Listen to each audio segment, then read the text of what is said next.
नाज़रीन, समूरे मुल्क जियां हिंगोरचा में जश्न मिलादुल मुस्तफ़ा सल्लल्लाहु अलैहि वसल्लम जे सिलसिले में तैयारियूं उरूज ते पहुतल आहिनि। उन हवाले सां तफ़सील ॾिसूं था हिंगोरचा मां शमसुद्दीन राजपर जी हिन रिपोर्ट में।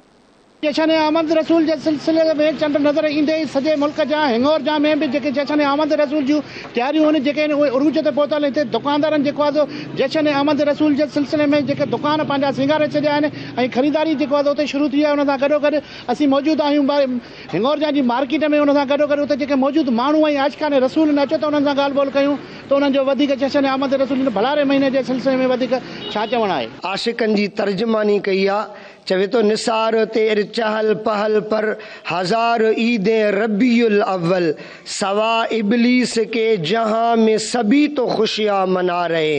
अल्हम्दुलिल्लाह दुनिया पूरी जियां हिंगोरजा वारा भी मुस्तफ़ा करीम जे मीलाद जो भरपूर नमूने सां प्रोग्राम कंदा आहिनि ऐं इंशाअल्लाह असांजूं जेके बि मस्जिदूं आहिनि हर मस्जिद में हर राति मीलाद जो प्रोग्राम आहे। वॾे जोश ऐं जज़्बे सां मदीने वारे जो मीलाद मल्हायूं पिया। मिलाद नबी के सिलसिले में हिंगोरजा में तमाम वॾे पैमाने ते ईद मिलाद नबी जा जलसा जेके शुरू थी विया आहिनि ऐं हर राति 12 रबीउल अव्वल ताईं हर राति जेको आहे हिते हर मस्जिद में प्रोग्राम तरतीब ॾिनल आहिनि।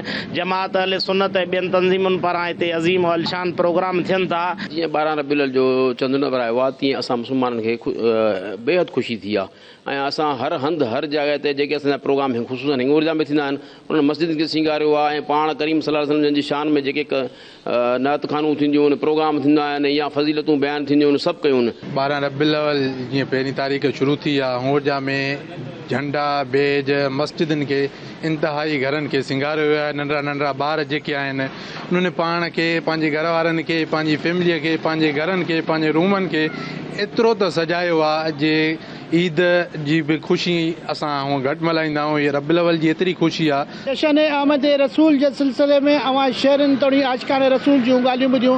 कैमरामैन हसन राजपर शमीज़ राजपर, धरती टीवी हिंगोरजा।